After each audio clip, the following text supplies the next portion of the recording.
Hello दोस्तों, आप लोगों का स्वागत है आपके अपने channel future online classes Sonpur पर। जैसा कि आप लोगों को पता है, अभी हम बिहार डीएलएड 2026 में जो इंट्रेंस एग्जाम होने वाला है उसका जो मोस्ट इंपॉर्टेंट क्वेश्चन है वो अभी हम कर रहे हैं। आज हमारा प्रैक्टिस का कौन सा सेट हुआ? आज हमारा सेट चौथा है। तो हमने इससे पहले अपना 3 सेट कंप्लीट कर चुका है और आज हम अपना चौथा सेट को कंप्लीट करेंगे, जिसमें हमने बहुत सारे मतलब इंपॉर्टेंट क्वेश्चन किए, ढेर सारे इंपॉर्टेंट क्वेश्चन किए। तो आप लोगों को क्या क्या करना है, आप लोगों को इन सभी क्वेश्चंस को 1 या 2 अटेम्प्ट स्वयं कर लेना है, जिससे क्या होगा, आपको अंदर से स्वयं कॉन्फिडेंस आ जाएगा। ठीक है, तो उससे मतलब आप किसी भी एग्जाम को कॉन्फिडेंटली दे सकते हैं। तो आपको समझ में आ गया ना क्या करना है आपको? अब सभी क्वेश्चंस को 1 या 2 अटेम्प्ट सॉल्व करना है। तो चलिए, तो क्या आज हमारा फोर्थ सेट है, तो हमसे पहले सेट 3 तक हो गया था, आप उस सभी सेट को एक बार देख लीजिएगा। तो चलिए, तो सेट 4 अपना हम शुरू करते हैं। हमारा सेट 4 का फर्स्ट क्वेश्चन क्या है? 6x³ plus 4x² plus 2x+4 में x² का गुणांक क्या है? गुणांक बोले तो कोफिशिएंट। गुणांक को हम बोलते हैं, कोफिशिएंट। गुणांक को ही हम ये बोलते हैं कोफिशिएंट, ठीक है ना। गुणांक, इसको क्या ही बोलते हैं?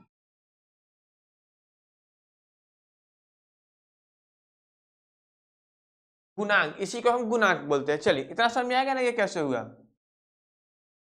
तो अब देखिए, तो x² का गुणांक हमारा क्या, देखिए x² का गुणांक हमारा 4 है, तो option number A correct answer हो जाएगा। x² का गुणांक हमारा 4, ठीक है, option number A correct answer हो जाएगा। चलिए नेक्स्ट क्वेश्चन में चलते हैं।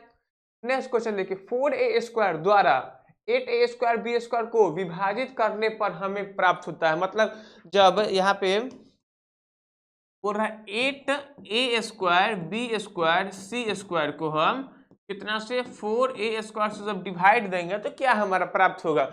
a² से हमारा a² कैंसिल हो जाएगा, ठीक है, और 4 से हमारा 2, मतलब 2b²c², ये हमें प्राप्त हुआ ना, 2b²c²। चलिए, तो हमारा ऑप्शन क्या हो जाएगा? ऑप्शन नंबर हमारा सी करेक्ट आंसर हो जाएगा। समझ में आ गया ये कैसे हुआ? 2 मतलब बोल रहे हैं डिवाइड देने पर क्या होता है, यहाँ पे दिख ही रहा है कि इसको जो यहाँ 4 से 4 ये 2 बार में कट जाएगा, a² से हमारा a² कट जाएगा, तो क्या बचेगा? 2b² और c²। चलिए, समझ में आ गया। चलिए दोस्तों, आगे बढ़ते हैं। यहाँ देखिए, sec 4π/3 का मान क्या होगा? तो हम आपको कल बताए थे कि हम बताए थे वो क्वाड्रेंट के रूप में।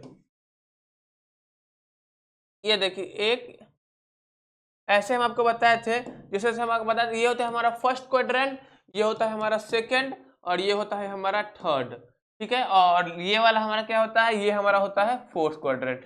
इसमें हम आपको क्या बताते हैं? इसमें बताते हैं कि इसमें ऑल पॉजिटिव होता है, ठीक है, ऑल पॉजिटिव होता है। और इसमें बताते हैं कि इसमें साइन और कॉसेक ही केवल पॉजिटिव होता है। कौन सा?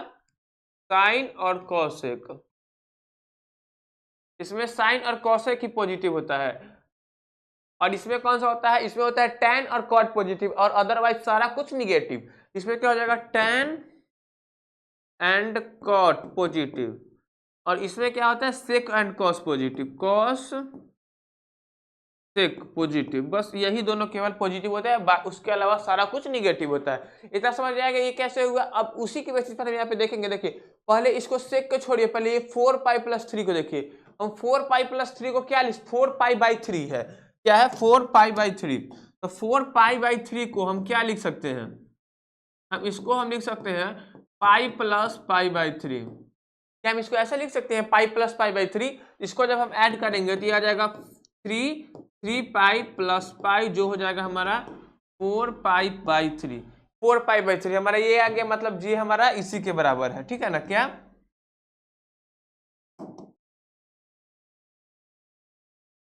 ये हमारा जो है इसी के बराबर आ गया, मतलब इसको हम π+π/3 हम लिख सकते हैं। चलिए, तो हम इसको वैसे ही हम लिख देते हैं। यहाँ पे हो जाएगा हमारा sec π+π/3। क्या लिख दे इसको? sec π+π/3। अब देखिए, पाई मतलब 180, 180 प्लस में मतलब sec, मतलब यहाँ तो होता है, यहाँ तक तो 90, 90 के बाद ये हमारा आपको क्या बना, तो ये होता है हमारा 0, ये होता है हमारा 0, और ये होता है हमारा 2π, यहीं पे दोनों ही होता है। जब यहाँ पे ऐसे घूम कर आएंगे तो ये हो जाएगा हमारा π/2, फिर ऐसे घूम कर आएंगे तो यहाँ हो जाएगा हमारा पाई, और फिर ऐसे आएंगे तो यहाँ हो जाएगा 3π/2, और फिर जाएंगे तो यहाँ पे 2π आ जाएगा। समझ में आ गया ना? ये 0, 90, 180, 270, 360, ऐसा ही ऐसा रिवोल्यूशन चलता है। तो यहाँ पे देखिए, पाई हमारा ये है, तो π+π/3 मतलब ये इसमें चला गया, इस क्वाड्रेंट में चला गया, थर्ड क्वाड्रेंट में। तो थर्ड क्वाड्रेंट में हमारा केवल tan और cot पॉजिटिव होता है, तो यहाँ पे क्या है, यहाँ पे हमारा सेक है, तो सेक हमारा क्या हो जाएगा, सेक हमारा निगेटिव हो जाएगा, सेक क्या हो जाएगा, सेक हमारा निगेटिव हो जाएगा। तो चलिए, तो और निगेटिव हो जाएगा। हम आपको एक और बात बताते थे, अगर 90 का ऑड मल्टीपल हो तभी हमारा चेंज होगा, नहीं तो नहीं चेंज होगा। यहाँ पे 90 का इवन मल्टीपल है, देखिए 90 को 90 अपॉन में 2, 90 का इवन मल्टीपल है तब ना 180 आ रहा है, मतलब पता चल रहा है कि 90 का इवन मल्टीपल है, इसका मतलब ये हमारा चेंज नहीं होगा, सेक सेक ही रहेगा। तो चलिए, अब थर्ड क्वाड्रेंट में हमारा जाएगा माइनस में सेक और पाई है, तो ये हमारा आ जाएगा पाई/3। तो पाई/3 का वैल्यू क्या होता है, सेक पाई/3 मतलब सेक 60, सेक 60 का वैल्यू होता है हमारा 2, ये हो जाएगा -2 आंसर। कौन सा हो जाएगा, -2। तो ऑप्शन नंबर हमारा बी करेक्ट आंसर हो जाएगा। इतना समझ आएगा ना आपको, इतना कैसे हुआ। यहाँ पे हमारा सबसे इंपॉर्टेंट रोल प्ले ये किया, किस क्वाड्रेंट में किसका वैल्यू कौन सा पॉजिटिव और कौन सा निगेटिव होता है, और प्लस में एक साइन चेंज, मतलब साइन चेंज कर रहे हैं, जो थ्योरी मतलब sec theta cos theta change कब होता है, जब 90 का ऑड मल्टीपल हो। लेकिन यहाँ 90 का तो 90 दूना 180, 90 का इवन मल्टीपल है, जिस कारण ये चेंज नहीं होगा। जब वो 90 का ऑड मल्टीपल होगा तभी वो चेंज होता है। ठीक है, तो यहाँ पे यहाँ पाई है, पाई मतलब होता है हमारा 180। ठीक है, यहाँ पे पाई/2 जो है वो 2 का जो इवन मल्टीपल है, जिस कारण वो चेंज नहीं होगा। चलिए, अब नेक्स्ट क्वेश्चन में चलते हैं। यहाँ आपको समझ में आ गया, सेक पाई/3 हमारा क्या आ जाएगा, -2 के बराबर। अब नेक्स्ट क्वेश्चन देखिए, नेक्स्ट क्वेश्चन बोल रहा है 2x + 6y है, यहाँ पे क्या है, 6y, 2x + 6y = 3xy, 2x + 6y = 3xy, इसका वैल्यू हमसे पूछ रहा है।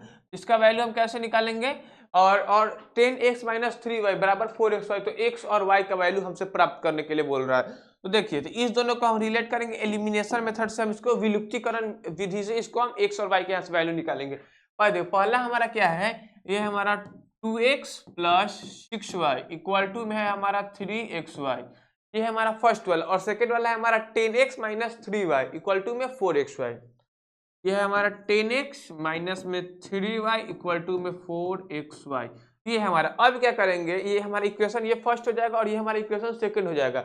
इक्वेशन सेकंड में अगर हम 2 से मल्टीप्लाई कर देंगे, तो देख पहले हम क्या करते हैं, y को हम मतलब y को हम कैंसिल कर देते हैं काट कर, तो क्या हो जाएगा, अगर हम इक्वेशन सेकंड में 2 से मल्टीप्लाई कर दें, देखिए यहाँ पे अगर हम 2 से मल्टीप्लाई कर देंगे और यहाँ पे 1 से, तो यहाँ पे क्या हो जाएगा, ये हमारा हो जाएगा 2x + 6y = में 3xy है। हाँ, 3 यहाँ पे दोनों में 3xy है, इसको हम 1 से मल्टीप्लाई किए और इसको हम 2 से मल्टीप्लाई किए, इसको वैसे उतार देंगे 3xy। और फिर देखिए, इसको देखिए, अब ये हो जाएगा 20x और फिर माइनस में 3 दूना 6y और बराबर में 8xy।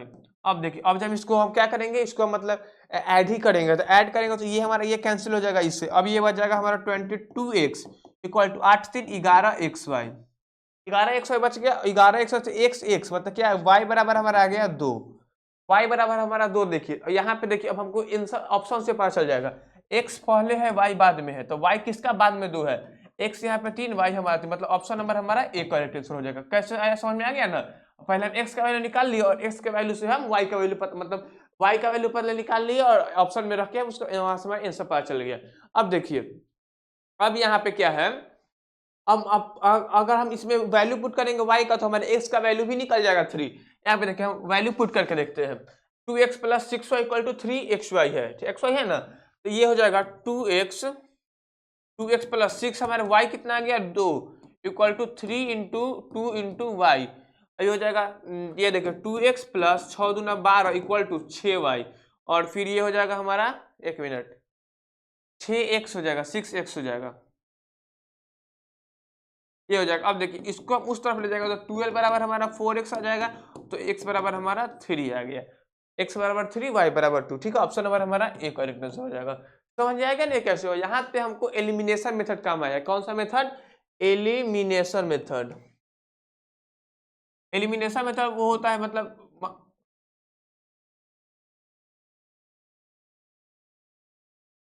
आप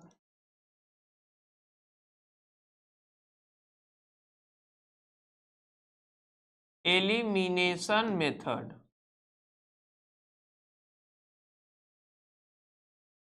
कौन सा मेथड है? Elimination method. इस मेथड को आप लोग मतलब ये बहुत, अगर x और y का वैल्यू निकालना रहता है तो ये मेथड बहुत ही हमारा उपयोगी होता है।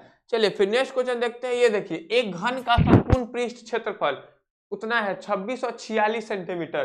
तो इस घन का आयतन हमें प्राप्त करना है। तो देखिए आपको बता दें कि घन का जो होता है कुल पृष्ठ क्षेत्रफल हमारा होता है 6l स्क्वायर। एल होता है 6 इंटू भुजा स्क्वायर, 6 गुने में भुजा स्क्वायर बराबर होता है 2646।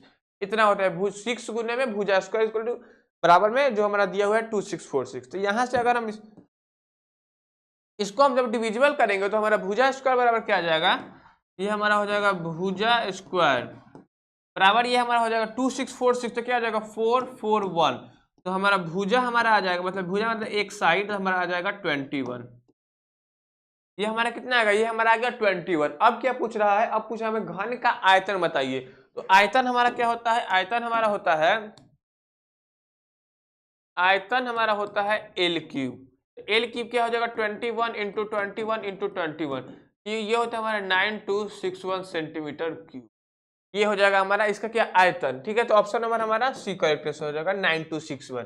ठीक है, इसको चेक करिएगा। ये हो जाएगा 441 इंटू में 21, तो 441 इंटू 288, तो कितना आ जाएगा? 1629, 9261। ऑप्शन नंबर हमारा सी करेक्ट आंसर हो गया। ठीक है, 9261। अब समझ में आ गया कैसे हुआ? चलिए नेक्स्ट क्वेश्चन पर चलते हैं। तो इसमें हमारा इंपॉर्टेंट बात क्या हुआ? इसमें हमारा इंपॉर्टेंट बात हुआ ये वाला जो फॉर्मूला हुआ हमारा 6l स्क्वायर भुजा स्क्वायर और फिर आयतन बराबर ये फॉर्मूला को आप लोग याद रखिएगा, ये दोनों जो फॉर्मूला है। ठीक है, चलिए फिर नेक्स्ट क्वेश्चन पर चलते हैं। नेक्स्ट क्वेश्चन, ये वाला क्वेश्चन थोड़ा ध्यान से दीजिएगा। ठीक है ना, ये क्वेश्चन थोड़ा इंपॉर्टेंट है। एक खिलौने का अंकित मूल्य 60 रुपया है। क्या एक खिलौना है, उसका अंकित मूल्य कितना है? 60 रुपया। मतलब एमपी हमारा 60 रुपया हो गया। छूट के बाद इसे 45 रुपये में बेच दिया जाता है। मतलब कि कोई परसेंट का छूट दिया जाता है जिसके बाद इसे 45 रुपये में बेच दिया जाता है।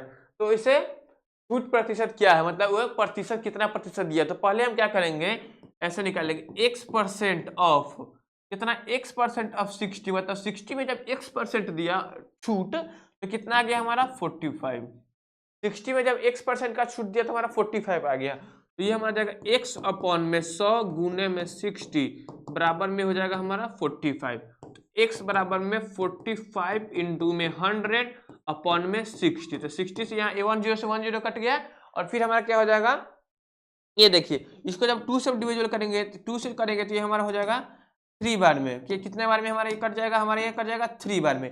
2 से करेंगे तो ये 3 बार में हो जाएगा और ये हमारा हो जाएगा 5 बार में। और फिर ये हो जाएगा हमारा 3 से तो 15 बार में। x बराबर हमारा 1575 आ गया। x बराबर 25 हो गया। लेकिन हमें कौन सा परसेंटेज निकालना है?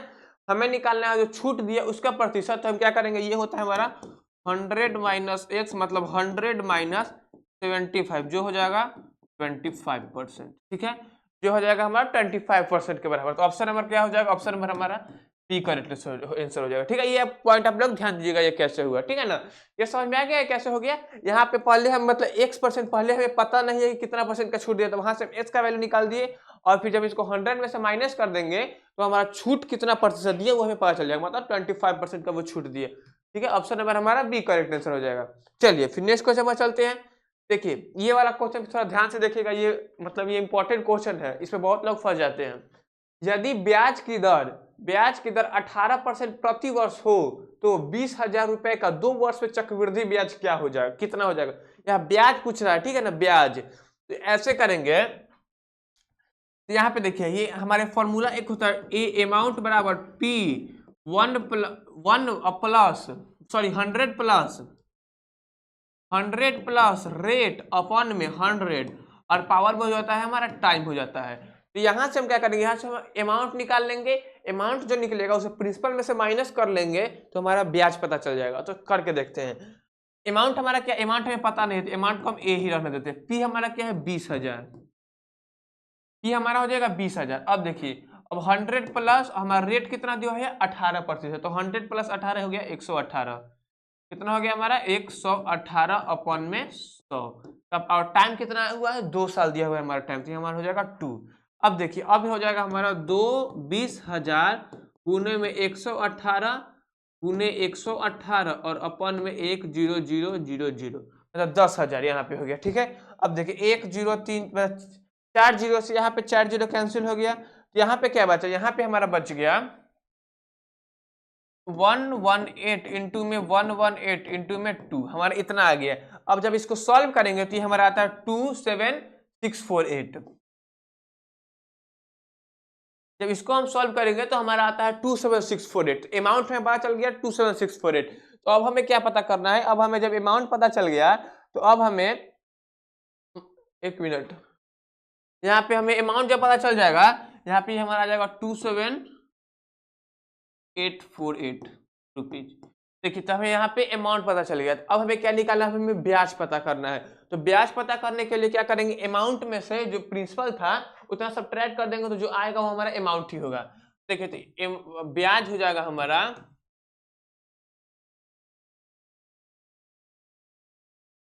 क्या हमें ब्याज पूछा है ना, ब्याज ब्याज हमारा हो जाएगा 2 मतलब अमाउंट माइनस में प्रिंसिपल। तो अमाउंट हमारा क्या हो जाएगा, देखिए तो अमाउंट हमारा क्या है 27848 माइनस में 2748 और माइनस में 20,000।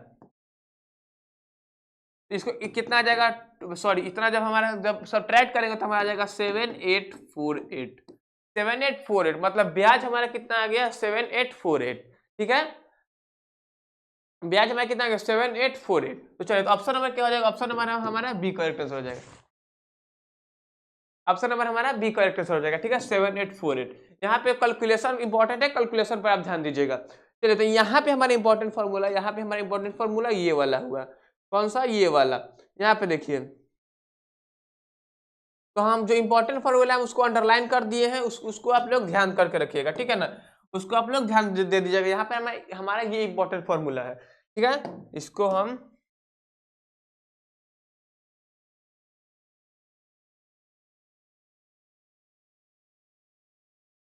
चलिए इसको यहाँ पे हम इंपॉर्टेंट फॉर्मूला उसको अंडरलाइन कर दे, बॉक्स में बंद कर दिए, आप लोग याद रख रखिएगा। तो यहाँ से हमें अमाउंट पता चलेगा, अमाउंट हमारा कितना आया 27, अमाउंट हमारा ये आ गया 27848। तो यहाँ से हमारा प्रिंसिपल क्या आ जाएगा, प्रिंसिपल हमारा आ जाएगा 2748 में से 20,000 में घटा देंगे तो हमारा ब्याज आ जाएगा। ठीक है, ब्याज हमें कितना आ गया 7848, मतलब ऑप्शन नंबर हमारा बी करेक्ट आंसर हो जाएगा। ठीक है, चलिए फिर नेक्स्ट क्वेश्चन में चलते हैं।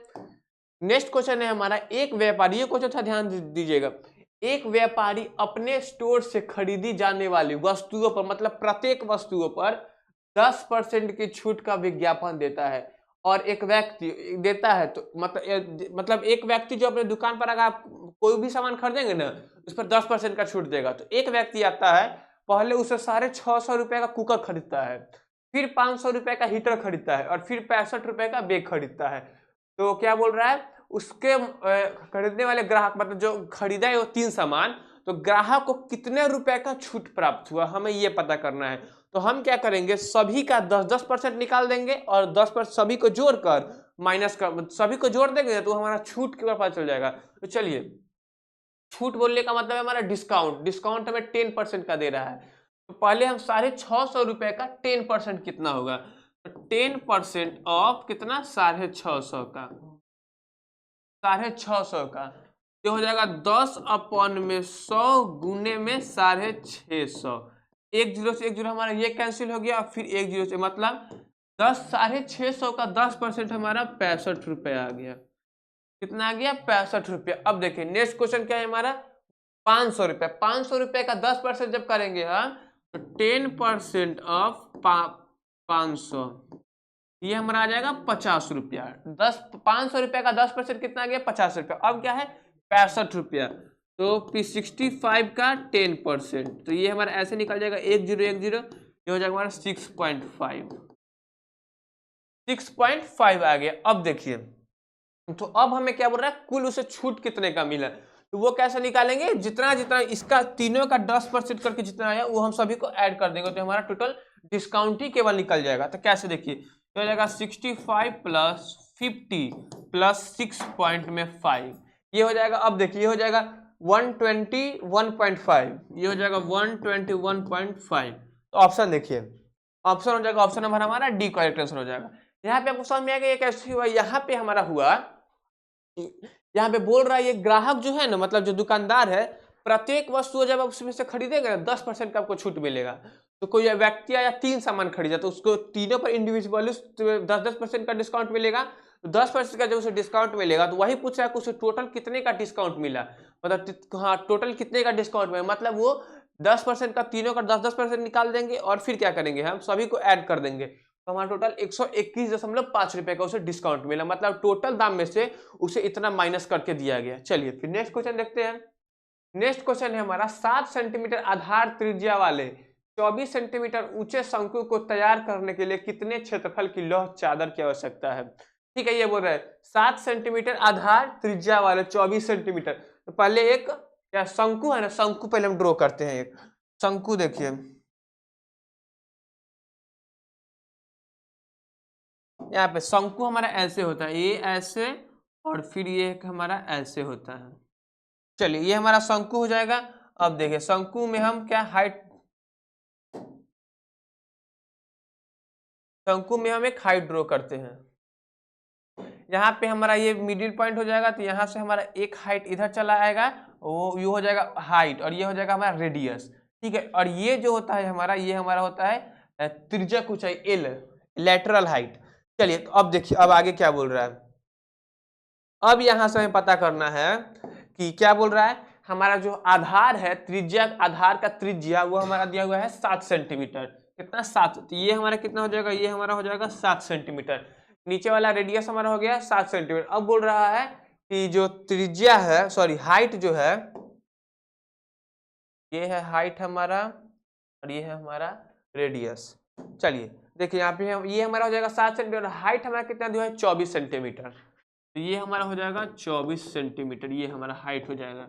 अब क्या बोल रहा है कि क्षेत्रफल शंकु के तैयार करने वाली कितने क्षेत्रफल की लौ चादर, मतलब हमें इसका वक्र क्षेत्रफल निकालना है, मतलब जो चादर हमारा बना है उसका चादर का हमारे एरिया निकालना है, कितना चादर की आवश्यकता हुई है, तो हमें चादर का वक्र क्षेत्रफल चाहिए। तो चलिए करके देखते हैं। ये हमारा हो जाए, पहले इसके लिए हम ये वाला प्राप्त करेंगे, ये जो है लेटरल हाइट। यहाँ पे आपको दिख रहा होगा, यहाँ पे आप देखिए, यहाँ पे आपको एक समकोण त्रिभुज बनता दिख रहा है ना, यहाँ पे ऐसे ऐसे ऐसे, ये हमारा एक समकोण त्रिभुज बन रहा है। ठीक है, समकोण त्रिभुज। तो हम क्या करेंगे, यहाँ से इसी की बेसिस पर निकालेंगे। तो जो समकोण त्रिभुज है, ये हमारा परपेंडिकुलर, ये हमारा बेस, तो ये हमारा हाइपोटेनस हो जाएगा। तो हाइपोटेनस हमारा कितना आ जाएगा, ये 24 7, ये हमारा 25 आ जाएगा, 25 सेंटीमीटर। ये ट्रिपलेट होता है, 24 7 25, 2 3 4, सॉरी 2 3 5, ये हमारा ट्रिपलेट होता है, वो आप लोग याद कर लीजिएगा। चलिए फिर देखिए, ये हमारा हो गया। अब इसका फॉर्मूला क्या होता है हमारा शंकु का वक्र क्षेत्रफल का, ये हमारा फॉर्मूला होता है pi R L plus pi R square. ये हमारा इसका क्षेत्रफल का फॉर्मूला होता है, pi R L plus pi R square. तो पाई का वैल्यू हमें कितना दिया है, पाई का वैल्यू हमें दिया हुआ है 22/7।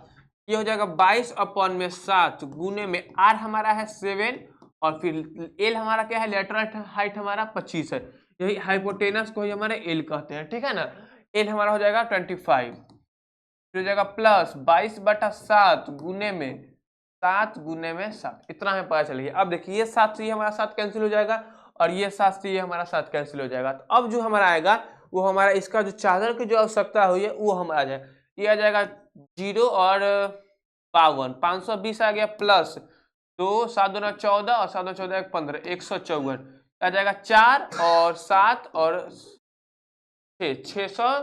एक मिनट, ये देखिए यहाँ पे हमारा 4 7 और 6, इसको जब हम करेंगे तो ये हमारा देखिए कितना आ जाएगा। यहाँ पे देखिए 25 को जब 22 से मल्टीप्लाई करेंगे तो 25 दूना 50, 0 कैरी कितना हो जाएगा हमारा 5, फिर 25 दूना 50 और 5 55, 55 हो गया हमारा। ठीक है, तो अब देखिए 0 तो ये हो जाएगा 4 हमारा, और ये 5 और 5 10 और 5 6 और 1 7, मतलब ये हो जाएगा 704 सेंटीमीटर स्क्वायर। चूंकि ये क्षेत्रफल है तो इसे क्या हम पावर क्या बोलेंगे, स्क्वायर, और आयतन होता है उसका हम पावर बोलते हैं क्यूब। तो 704 सेंटीमीटर स्क्वायर, मतलब ऑप्शन नंबर हमारा सी करेक्ट आंसर हो जाएगा। ठीक है, समझ में आ गया ना। तो यहाँ पे हमारा इंपॉर्टेंट बात क्या हुआ, यहाँ पे हमारा इंपॉर्टेंट बात हुआ ये वाला, क्या इसका ये क्षेत्र, मतलब जो वक्र क्षेत्रफल है pi R L plus pi R square, हमारा ये वाला जो इंपॉर्टेंट बात हुआ, आप लोग इसे याद कर लीजिएगा। चलिए फिर नेक्स्ट क्वेश्चन देखिए। ये हमारा एक निश्चित अवधि के लिए 10% प्रति वर्ष की दर पर 1800 रुपए पर चक्रवृद्धि ब्याज 378 है। तो वर्ष में कितने वर्ष में होगा ये समय हमें पता करना है। यहाँ पे देखिए ये ब्याज है, तो हमारा अमाउंट क्या हो जाएगा, अमाउंट हमारा हो जाएगा प्रिंसिपल प्लस ब्याज। तो प्रिंसिपल हमारा 1800 है और ये हमारा 378 है, तो ब्याज हमारा क्या आ जाएगा, ब्याज हमारा हो जाएगा कितना हो जाएगा हमारा 78 रुपया, सॉरी ब्याज हमारा 378 है, तो हमारा टोटल अमाउंट कितना हो जाएगा, ये हो जाएगा 1800 प्लस 378 2178 रुपए। तो इसका फॉर्मूला क्या बताया हमको, फॉर्मूला हम आपको बताए हैं कि amount equal to principal into में 100 प्लस आर अपॉन में 100 और पावर में टी। R% जो होगा R% ही लिखेंगे और R को हम मतलब परसेंट के नहीं कि परसेंट, तो R को 100 से मल्टीप्लाई करेंगे, सारा करके यहाँ पे लिखा गया है, ठीक है ये, और पावर में T हो जाएगा। अब देखिए अब वैल्यू जब पुट करेंगे तो हमारा अमाउंट कितना आ गया, अमाउंट हमारा हो जाएगा प्रिंसिपल प्लस जो ब्याज है हमारा वो, तो ब्याज टोटल कितना हो जाएगा 2178 रुपए बराबर में प्रिंसिपल हमारा क्या हो जाएगा, प्रिंसिपल हमारा 1800 ये हो जाएगा। अब देखिए 100 प्लस हमारा रेट कितना दिया है, रेट हमारा 10% दिया हुआ है, 10 अपॉन में 110 का पावर क्या हो जाएगा टी।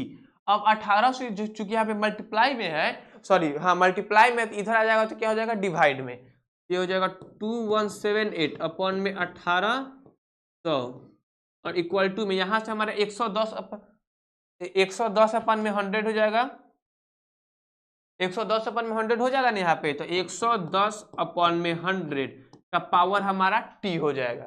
इतना हो गया, समझ में आ गया। अब यहाँ से एक जीरो से हमारा एक जीरो कैंसिल हो गया।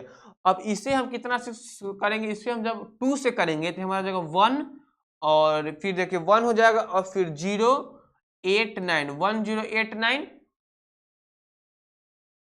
जैसे हम 2 से डिविजिबल करेंगे तो हमारा ये आ जाएगा 1089 और अपन में 900, ठीक है, ये हमारा कितना आ जाएगा 900। अब देखिए अब इसे जब कितना से डिविजिबल करेंगे, इसे हम क्या करते हैं 9 से डिविजिबल करते हैं, ये हमारा जाएगा 121 आ जाएगा और ये आ जाएगा हमारा 100, तो कितना आ गया 121 अपॉन में 100। अब देखिए अब इसे हम 121 को हम क्या लिख सकते हैं 11 अपॉन में 10 का होल स्क्वायर, 10 का होल स्क्वायर लिख सकते हैं, बराबर इधर आया है 11 अपॉन में 10 का पावर टी। अब देखिए इन दोनों का बेस सेम है लेकिन पावर, तो बेस सेम है तो पावर भी हमारा सेम हो जाएगा, तो टी हमारा आ जाएगा 2 ईयर्स, मतलब टाइम हमारा आ गया 2 साल। तो ऑप्शन नंबर हमारा डी करेक्ट आंसर हो जाएगा। इतना समझ आ गया ये कैसे हुआ। तो यहाँ पे हमारा इंपॉर्टेंट बात क्या हुआ, यहाँ पे हमारा इंपॉर्टेंट बात ये वाला हुआ, ठीक है ना। इस बात को आप लोग ध्यान दीजिएगा कि हमारा ये बात हमारा क्या बोल रहा है।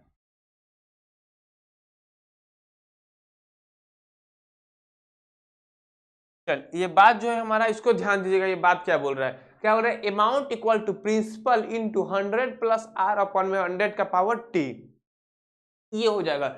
यहाँ से हम क्या निकाल लिए, यहाँ से हमें टाइम का पता चल गया, ठीक है। यहाँ से हम अगर 3 कोई भी दिया हुआ रहता है तो चौथा हम प्राप्त कर लेंगे, ठीक है। चलिए फिर नेक्स्ट क्वेश्चन में चलते हैं। नेक्स्ट क्वेश्चन बोल रहा है एक दिए गए समबाहु त्रिभुज एबीसी में डीईएफ क्रमशः एबी बीसी और एसी के मध्य बिंदु है, तो समचतुर्भुज बीईएफ पूर्णतः क्या होगा। चलिए तो करके आपको दिखाते हैं। क्या बोल रहा है समबाहु त्रिभुज, तो ये हो जाएगा हमारा समबाहु त्रिभुज, देखिए ये हो गया। अब देखिए अब बोल रहा है समबाहु त्रिभुज एबीसी,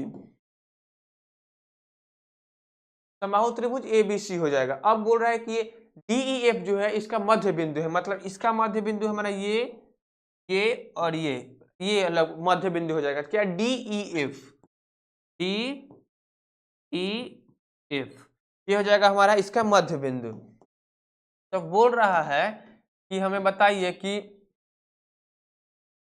क्या कि जो होगा बीईएफ डी पूर्णतः क्या होगा। तो क्या करेंगे हम पहले इस सभी को बीईएफ डी, बीईएफ यहां से ये हो जाएगा और फिर ये वाला। अब बोलिए अब क्या आपको ये कौन सा फिगर बन रहा है, यही हमसे पूछ रहा है, ये कौन सा फिगर बन रहा है, ये हमारा कौन सा फिगर बन रहा है, यही हमारा क्वेश्चन में पूछ रहा है कि ये जो फिगर बन रहा है हमारा कौन सा फिगर बन रहा है। तो यहाँ पे देखिए ये चूंकि ये समबाहु त्रिभुज है और ये मध्य बिंदु है, मतलब मध्य बिंदु है, इसका मतलब एएफ जो होगा एएफ ये बीई के बराबर होगा, और डीएफ जो होगा तो डीएफ भी हमारा बीई के बराबर हो जाएगा, क्योंकि मध्य बिंदु है तो डिस्टेंस में हमारा बीच का दूरी होगा डिस्टेंस, तो डीएफ जो हो जाएगा हमारा डीएफ, ये हमारा इसके, ये जो होगा हमारा इसके बराबर होगा, और ये हमारा इसके बराबर होगा। तो ये हमारा किस में होता है, एक तो मतलब अगर ये सीधा सीधा रहता, अगर ये ऐसे रहता तो हमारा ये वर्ग हो जाता, क्या वर्ग स्क्वायर, लेकिन ये थोड़ा ये रोम्बस हमारा है, रोम्बस क्या हो जाएगा समचतुर्भुज। तो ऑप्शन हमारा डी करेक्ट आंसर हो जाएगा, ठीक है ना। तो इसमें हमारा कौन सा इंपॉर्टेंट बात हुआ, इसमें हमारा इंपॉर्टेंट बात क्वेश्चन में दिया हुआ है समबाहु त्रिभुज, तो समबाहु त्रिभुज के ही रिलेट से हम बना लिए कि जिसमें ये जब और मध्य बिंदु है, मध्य बिंदु बोला हुआ है यहाँ पे मध्य बिंदु, इसके बेसिस पर हम निकालिए तो हम ऑप्शन में क्या हो जाएगा डी करेक्ट आंसर हो जाएगा, ठीक है। चलिए फिर नेक्स्ट क्वेश्चन पर चलते हैं। नेक्स्ट क्वेश्चन बोल रहे हैं जब थीटा 45 डिग्री हो तो sec theta plus cosec theta क्या होगा।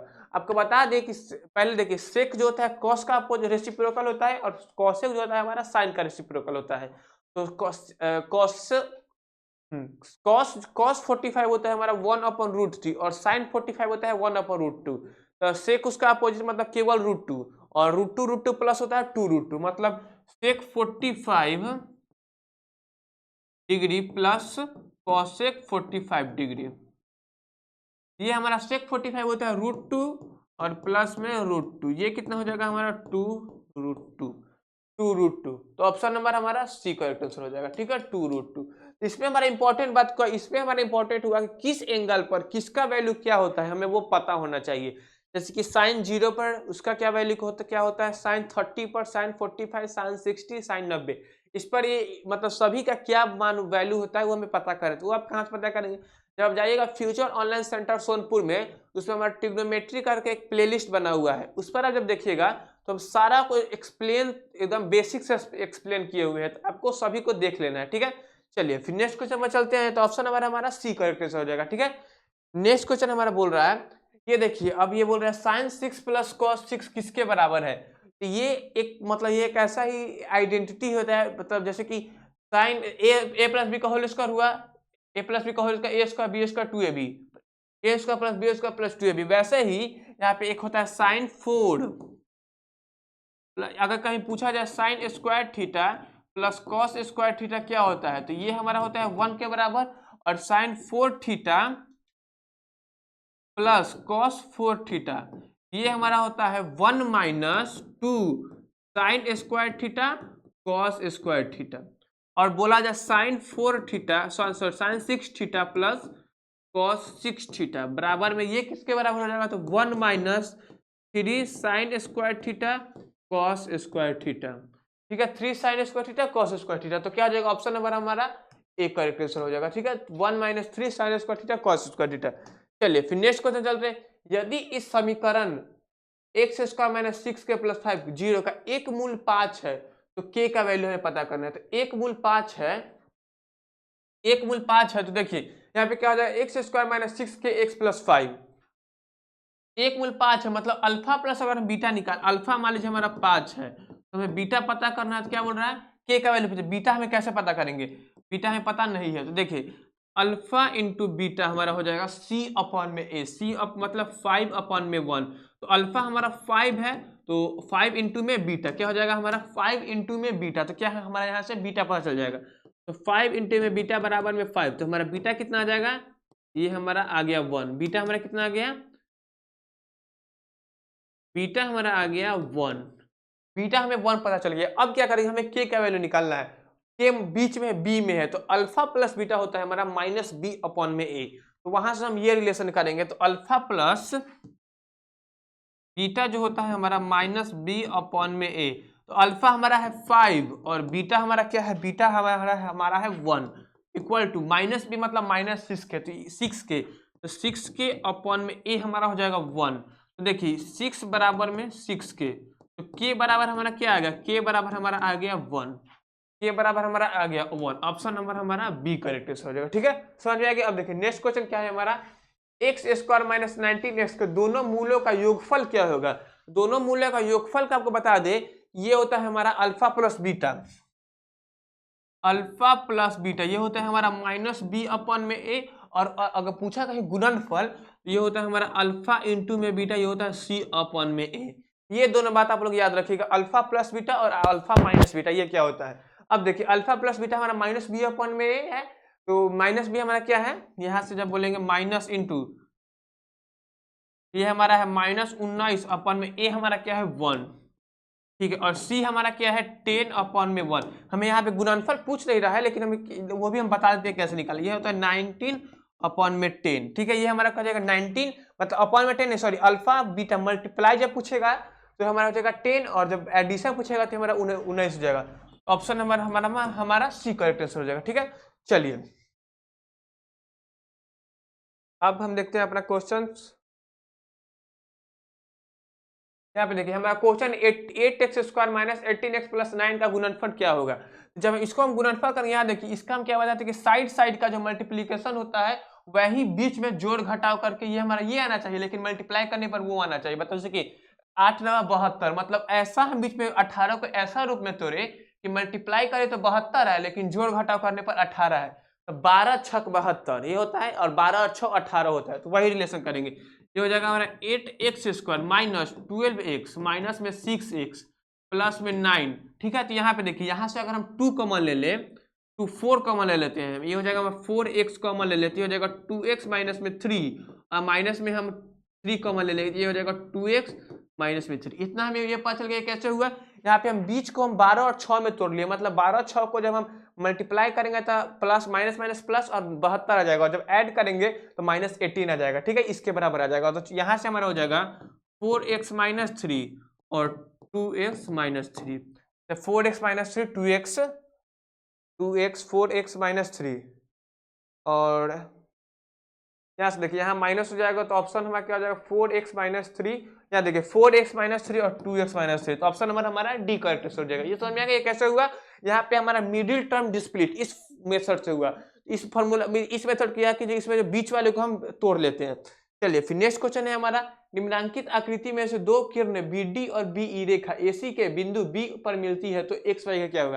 आपको बता दें कि जो यहाँ पे देखिए ये स्ट्रेट एंगल है, तो स्ट्रेट एंगल का तीनों का सम कितना हो जाएगा हमारा 180 डिग्री हो जाएगा, और एक हमारा 100 दिया हुआ है, तो हमारा बच कितना गया, जब एक हमारा 100 दिया हुआ है तो हमारा बच गया 80 केवल, तो इन दोनों को निश्चित ही 80 ही होना पड़ेगा। x प्लस वाई क्या हो जाएगा हमारा, x प्लस वाई प्लस 100 कितना हमारा होता है, हमारा 180 के बराबर होता है। तो हमारा 180 माइनस 100 वो तो हमारा दिख ही रहा है, लेकिन हम बता दे रहे हैं x प्लस वाई, ये हमारा x प्लस वाई कितना आ जाएगा हमारा 80 डिग्री, x प्लस वाई हमारा कितना आ जाएगा 80 डिग्री, तो ऑप्शन नंबर हमारा सी करेक्ट आंसर हो जाएगा। इस दोनों को पक्का ही 80 ही होना चाहिए, तभी हमारा टोटल हमारा जो स्ट्रेट एंगल का मतलब फुलफिल्ड होगा, क्योंकि स्ट्रेट एंगल हमारा 180 होता है। चलिए तो आज का हमारा सेट कंप्लीट हो गया, तो अब हम क्या बोलेंगे, मतलब आज हमारा चौथा सेट भी कंप्लीट हो गया, तो अब हम अगले क्लास में अब अपने अगले सेट के साथ आएंगे। तब तक के लिए हम अब फिर से मिलेंगे अगले क्लास में, और आपको आज हमारा सेट का 4 कंप्लीट है। तब तक के लिए थैंक यू, जय हिंद जय भारत।